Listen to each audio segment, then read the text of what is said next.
Risultato ad occhiali tra Marsala e Matera in un incontro caratterizzato da fasi alterne che avrebbero potuto sbloccarlo a favore degli uni o degli altri.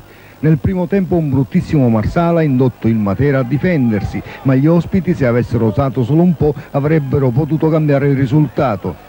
Un primo tempo che per mezz'ora non ha fatto prendere alcun appunto al cronista, poi le squadre hanno cominciato ad accennare con qualche azione, il Marsala ha buttato alle ortiche una ghiotta occasione. In pieno recupero Di Meo ha segnato in nettissimo fuorigioco. Nel secondo tempo è stata tutta un'altra storia, quasi un'altra partita. Dopo qualche minuto il Marsala ha mancato il vantaggio con Di Meo grazie ad un salvataggio di Esposito sulla linea di porta.